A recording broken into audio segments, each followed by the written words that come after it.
Welcome to EPG Pathsala. This is Dr. S. Alagasan, Professor and Head, Ramakrishna Mission, Vivekananda University, Faculty of General and Adapted Physical Education and Yoga. Today we are going to see in this module rules of game 2. In the previous module we have seen 7 laws of the game of football. Today we are going to continue the rules from the rule number 8. The objectives of today's modules are to understand the start and restart of play, to know about ball in and out of play, to understand the method of scoring in football, to understand the offside rule in football, to know about various fouls and misconduct, to know about the various offences, to know about corner kick and penalty kick. Law 8, the start and restart of play. Kick-off. A kick-off is a way of starting or restarting the play. Kick-off is used at the start of the match. Kick-off is used after a goal has been scored. After a goal has been scored, the team which had received the goal start the game with kick-off. At the start of the second of the match, the team which has not started the match in the first half will start the second half with kick-off. At the start of each period of extra time, if the result of the match is not known after the 2 periods of 45 minutes, extra time will be given, and during the extra time the kick-off will be used to start the match. From a kick-off, a goal may be scored directly. It is considered as a direct kick. All players during a kick-off, all the players must be in their own half of the field of play. The opponents of the team taking the kick-off are at least 9.15 meters away from the ball until the ball is put into play. The ball must be stationary on the center mark. To start a kick-off, the referee will give a signal. After receiving the signal from the referee, the ball is in play when it is kicked and moves forward its own circumference. The kicker must not touch the ball again until it has been touched by another player. Law 9, the ball in and out of play. This is a rule which says when and what are the situation when the ball is in play and what are the situation when the ball is going out of play. The ball is out of play when it has wholly crossed the goal line or touch line, whether on the ground or in the air. You can see from the diagram that there are 4 situations when a ball is out of play, when the ball is on the line and more part of the ball is outside the field.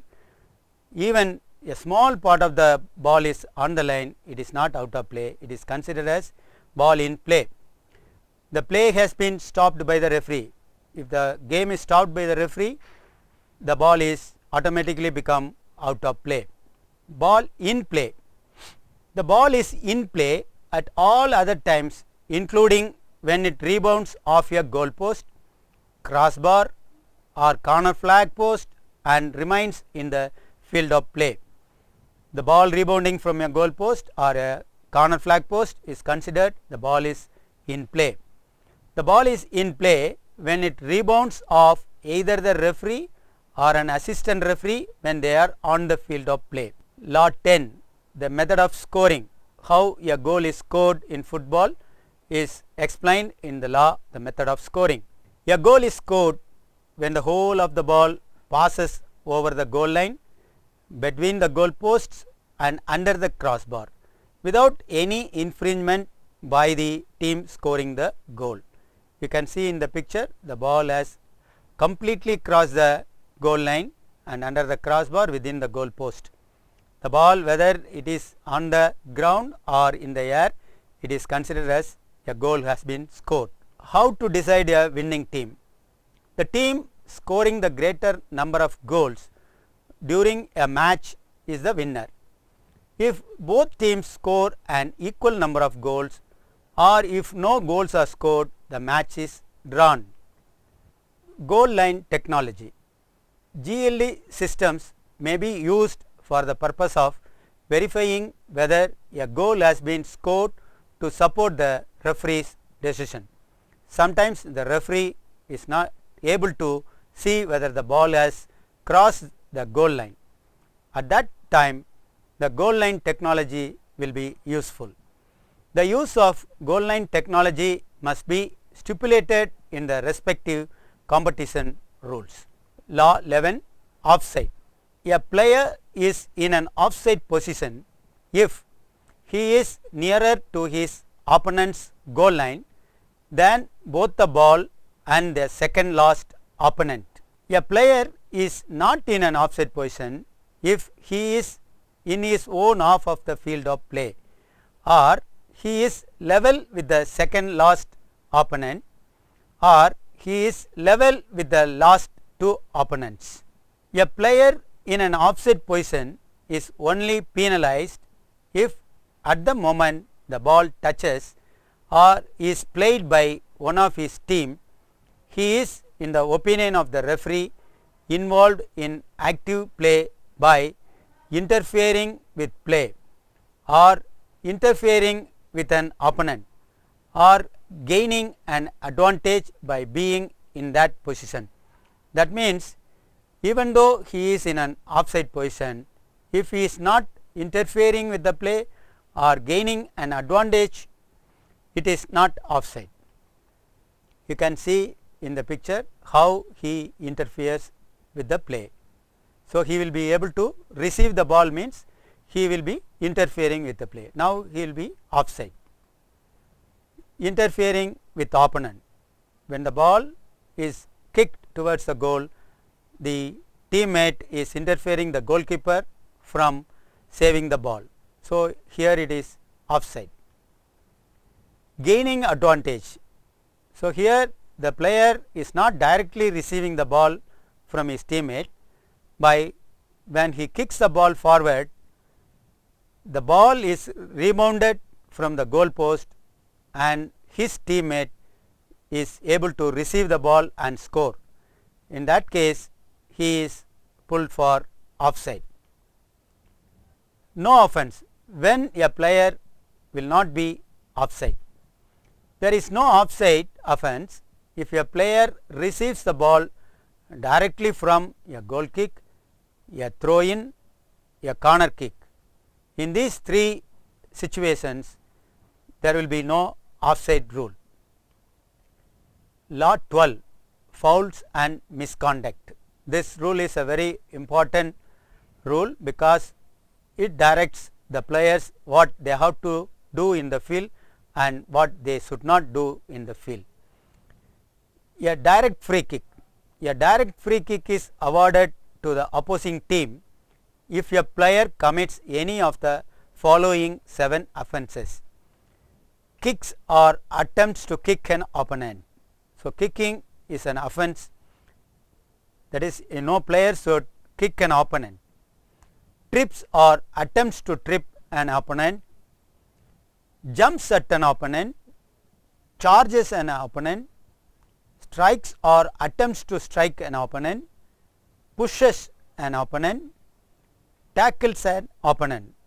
If any of these 7 offences is committed by a player, the referee will award a direct free kick for the opponent team.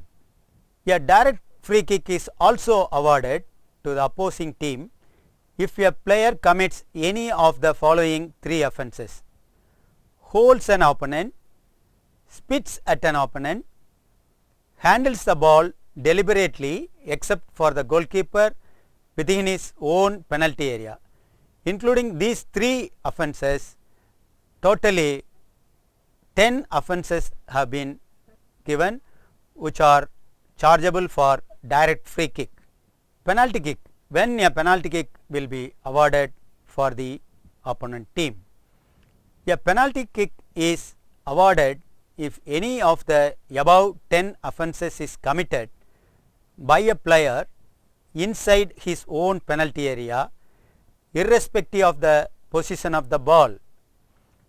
Suppose if a player is doing a foul, one of the 10 offences inside his own penalty area, the penalty kick will be awarded, provided it is in play. The balls should be in play during the penalty kick award. Indirect free kick. What are the fouls for which the referee will give indirect free kick? An indirect free kick is awarded to the opposing team if a goalkeeper inside his own penalty area commits any one of the following 4 offences: controlling the ball with his hands for more than 6 seconds before releasing it from his possession. That means a goalkeeper can keep the ball in his control not more than 6 seconds. If the goalkeeper touches the ball again with his hands after he has released it from his possession and before it has touched another player. Suppose the goalkeeper releases the ball for play or from his control, he should not touch the ball again with his hands before another player plays the ball. Goalkeeper touching the ball with his hands after it has been deliberately kicked to him by a teammate. That means it is also called as a back pass. The goalkeeper should not receive the ball in his hands from a pass directly given by his teammate. Goalkeeper touching the ball with his hands after he has received it directly from a throw-in taken by a teammate. The same condition, from a throw-in also the goalkeeper should not receive the ball with his hands. For these 4 offences, the referee will award an indirect free kick.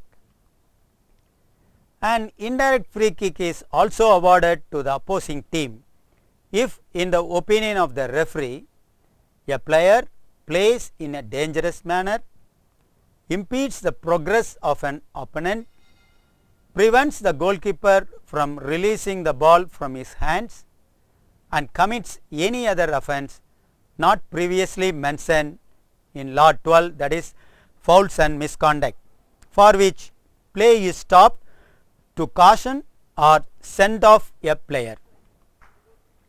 Disciplinary sanctions. When the referee will show the cards, that is he will take disciplinary actions against the players. Referee uses 2 cards, one is yellow card and another one is red card. The yellow card is used to caution a player. The red card is used to send off a player. Red card means the player cannot again play in that particular match. Only a player, substitute or substituted player may be shown the red or yellow card. That means the substitute who are sitting outside also under the jurisdiction of the referee, he may be also shown yellow or red cards.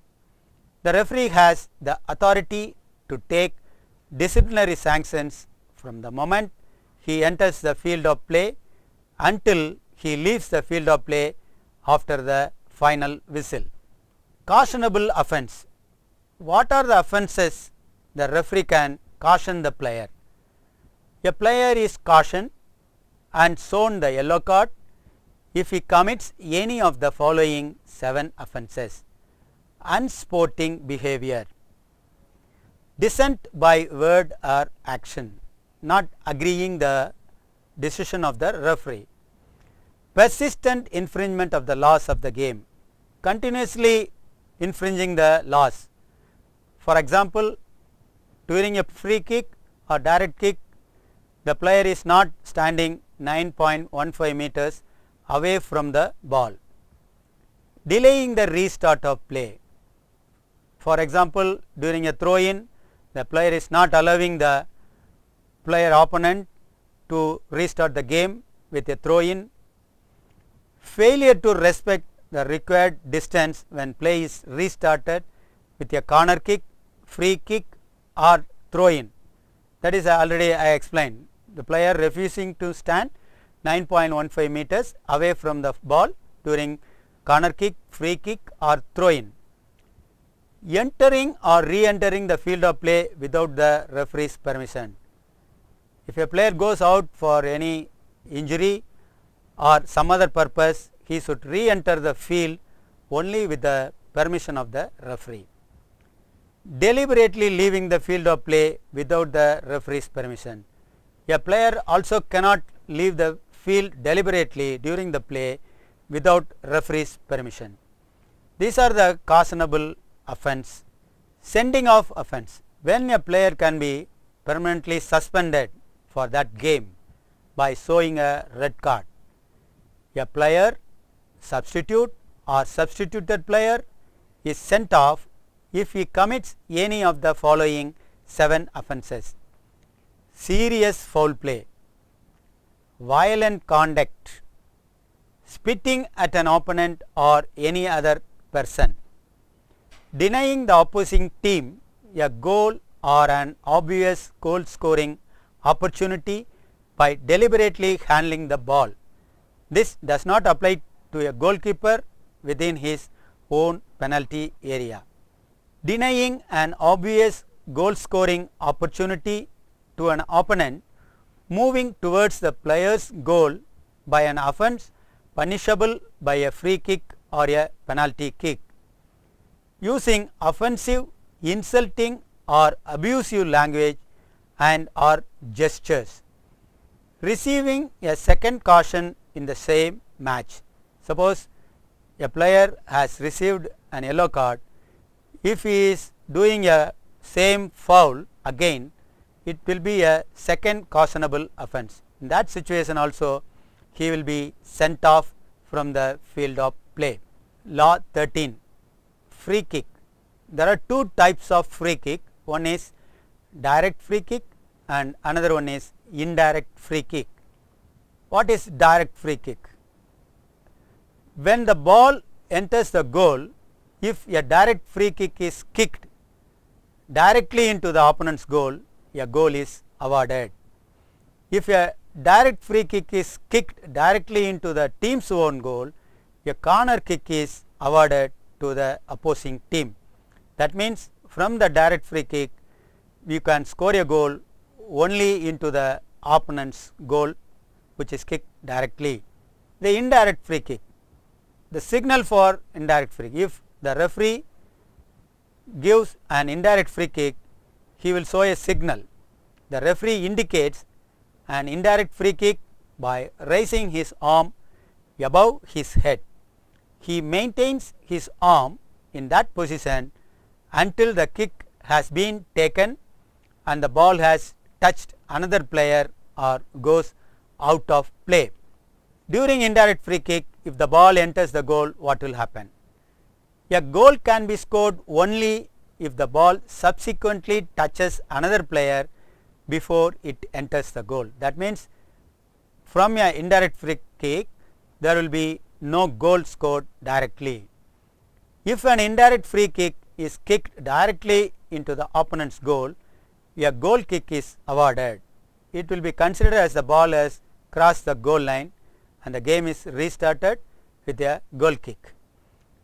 If an indirect free kick is kicked directly into the one's own team's goal, a corner kick is awarded to the opposing team. That will be considered as a team sending the ball out of the goal line and getting a corner kick.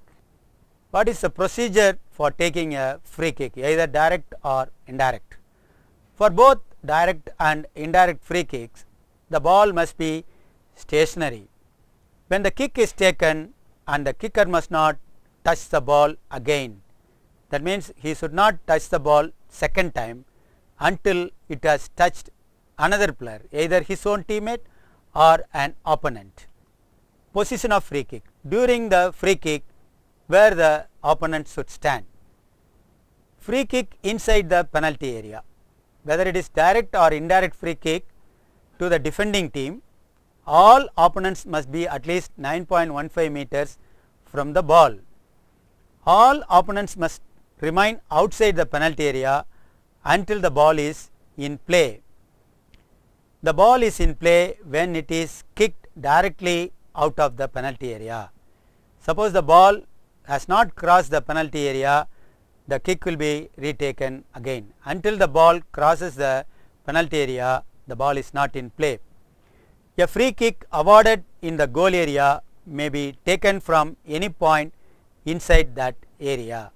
You need not keep the ball where the infringement happened. If the indirect or direct kick is given to the defending team within their goal area, they can take the kick from anywhere inside the goal area. Position of free kick. Indirect free kick to the attacking team. All opponents must be at least 9.15 meters from the ball until it is in play, unless they are on their own goal line between the goal post. Suppose any indirect kick is given nearer, that is 9.15 meter nearer to the goal line, all the opponents or all the defending teams should stand within the goal post and on the goal line. The ball is in play when it is kicked and moved. An indirect free kick awarded inside the goal area must be taken on the goal area line parallel to the goal line at the point nearest to where the infringement occurred. This means if any indirect free kick is awarded to the attacking team within the goal area, the indirect free kick should not be taken within the goal area, but the ball has to be kept on the goal area line parallel to the place where the infringement took place. Free kick outside the penalty area. All opponents must be at least 9.15 meter from the ball until it is in play. The ball is in play when it is kicked and moved. The free kick is taken from the place where the infringement occurred or from the position of the ball when the infringement occurred according to the infringement. Law 14, the penalty kick. A penalty kick is awarded against a team that commits one of the 10 offences for which a direct free kick is awarded inside its own penalty area and while the ball is in play. The 10 offences for which the referee gives direct free kick, if it is committed within the penalty area, a penalty kick will be awarded to the attacking team. A goal may be scored directly from a penalty kick. Additional time is allowed for a penalty kick to be taken at the end of each half or at the end of periods of extra time. That means if a penalty kick is awarded during the expiry of the first half or second half, the time will be extended to complete the penalty kick. Position of the ball and players during a penalty kick. The ball must be placed on the penalty mark. The player taking the penalty kick must be properly identified. Any one of the attacking team can take the penalty kick and the referee should know who is going to take the penalty kick. The defending goalkeeper must remain on his goal line facing the kicker between the goal post until the ball has been kicked.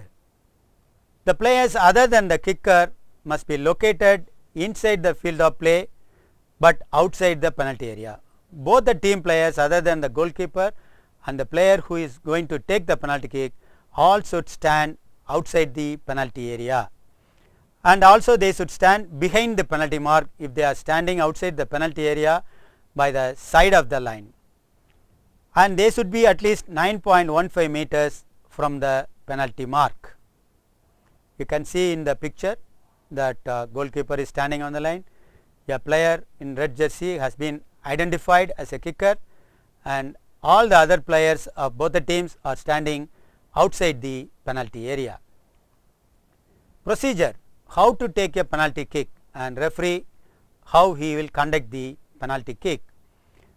After the players have taken positions in accordance with the law, the referee signals for the penalty kick to be taken. The referee will give a whistle. The player taking the penalty kick must kick the ball forward. He cannot kick the ball backward or sideward. he has to kick the ball forward. He must not play the ball again until it has touched another player. That means it is a second touch. The ball is in play when it is kicked and moves forward. Once the ball moves forward, all the other players can enter the penalty area or the goalkeeper can move from his goal line.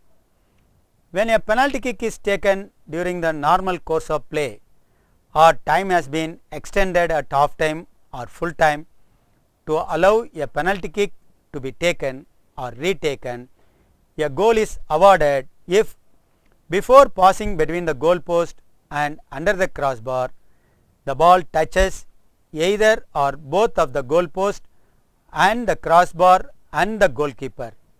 The referee decides when a penalty kick has been completed. That means during the penalty kick, the ball touches the goal post and again enters the goal, it will be considered as a goal. Throw in. Law 15. When the ball goes outside the touch line, the game is restarted with a throw in. A throw in is a method of restarting play. A throw in is awarded to the opponents of the player who last touched the ball when the whole of the ball crosses the touch line, either on the ground or in the air.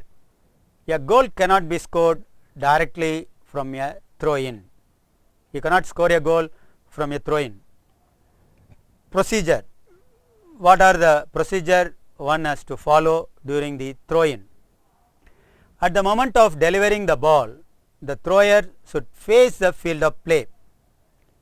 The thrower should have part of each foot either on the touch line or on the ground outside the touch line. He cannot enter the field crossing the touch line. He should hold the ball with both the hands. He should deliver the ball from behind and over his head.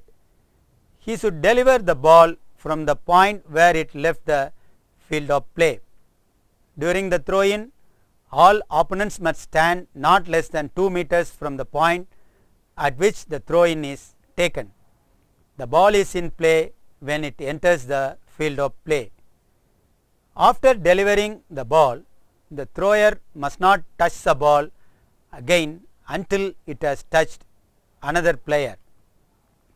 Law 16. The goal kick. Goal kick is a method of restarting play.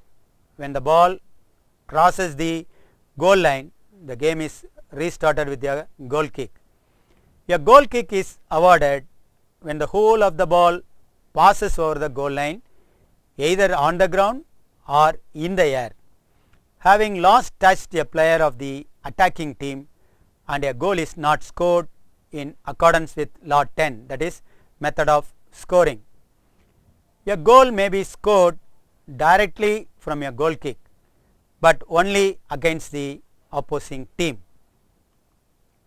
Procedure. How to take a goal kick? The ball is kicked from any point within the goal area by a player of the defending team. Opponents remain outside the penalty area until the ball is in play. That is, the ball has to come outside the penalty area, then only the opponent can play the ball. The kicker must not play the ball again until it has touched another player. The ball is in play when it is kicked directly out of the penalty area. Law 17. The corner kick. The corner kick is another method of restarting play when the ball completely crosses the goal line. A corner kick is awarded when the whole of the ball passes over the goal line, either on the ground or in the air, having last touched a player of the defending team, and a goal is not scored in accordance with law 10, that is method of scoring. A goal may be scored directly from a corner kick, but only against the opposing team. Procedure. What are the procedure one has to follow during the corner kick? The ball must be placed inside the corner arc, that is a 1 meter quarter circle is drawn. nearest to the point where the ball crossed the goal line. The corner flag post must not be moved. Some players we can see they will remove the corner flag and they will take the corner kick. That should not be allowed.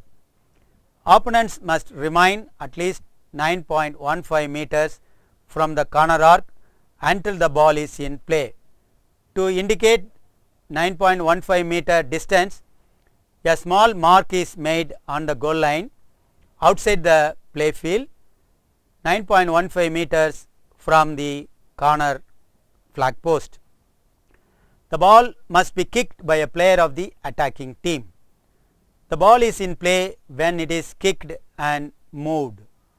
The kicker must not play the ball again until it has touched another player. So, in this module we have seen the law number 8 till law number 17. Thank you.